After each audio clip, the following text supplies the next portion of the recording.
Good morning everyone. আজকে হচ্ছে Tuesday. তো ফাইনালি কালকে আমার এক্সাম শেষ হয়েছে অ্যান্ড ইচ্ছা আছে কালকে থেকে ব্লগটা কন্টিনিউ করার।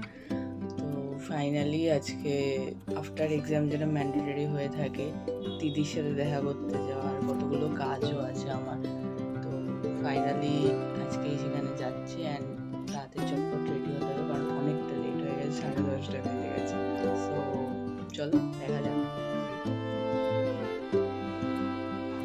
ফাইনালি 11:30 এখন বাজতে যায়, আমার 11:40-এর ট্রেন।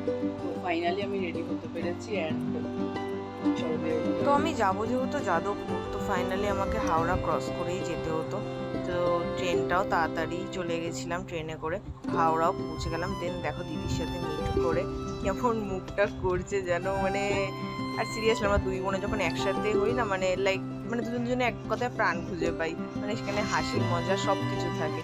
দেন আমি ওকে একটা গিফট দিয়ে দিয়েছিলাম ফর বার্থডে ওর অনেকদিন আগেই চলে গেছে, বাট মানে ওই আর কি একটা ভালোবাসা, মানে ওকে যাই বলতাম তাই বলতো পছন্দ না। তো ফাইনালি মনে হলো হ্যাঁ, কিছু কিছু জিনিস যেগুলো স্পেশাল ফিল করায়, তো সেই জিনিসগুলোই দেওয়া যাক। তো দেখো কি দিয়েছিলাম এখানে। যদিও বা লিপস্টিকটা বাই ওয়ান গেট ওয়ানে কিনেছিলাম, তো ও একটা নিয়েছিল আমি একটা নিয়েছিলাম, তো ওটার টাকাও অবভিয়াসলি পেমেন্ট করে দিয়েছিল।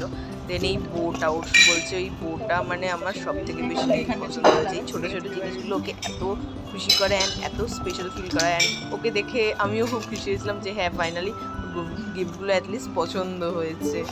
আর ওর মুখ চোখ দেখেই বুঝতে পারছি ওর কতটা খুশি হয়েছিল। ওর এই ছোটো ছোটো জিনিসগুলো এতটাই ভালো লাগে, ও এখনই দেখো ক্লিপটা মাথায় লাগিয়ে নিয়েছে। মানে ও সত্যি ওর মানে নামই আমার দিদি, ও লাইক পুরোপুরি বাচ্চা, মানে বাচ্চামি পুরোপুরি করে বেড়ায়।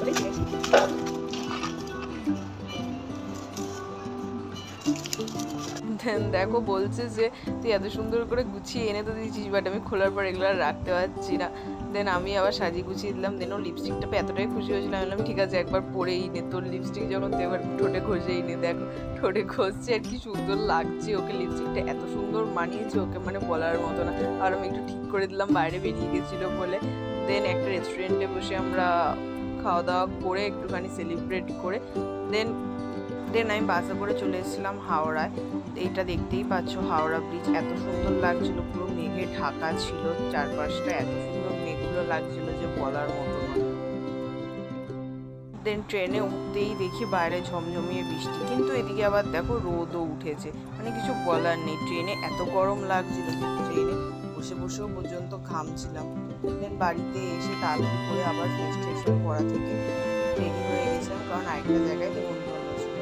হ্যাঁ আরেকটা জায়গায় পুজোর নিমন্ত্রণ। দেন দেখো কপালে এটা দেখাচ্ছি কত বড় একটা ব্রণ উঠেছে, বিরক্তিকর লাগছে। ওখানে গিয়ে দেখলাম মানে চারদিকে খালি বাচ্চা আর বাচ্চা, এত বাচ্চা আর সবার হাতে একটা করে ফোন। দেন ওখানে একটু নিজেকে দেখিয়ে নিলাম, তারপর ওখান থেকে খাওয়া দাওয়া করে বাড়িতে এসে চটপট ঘুমিয়ে পড়লাম। তো আজকের জন্য ব্লগটা এইটুকুই, দেখা হচ্ছে কালকে একটু নতুন ব্লগে। Good night.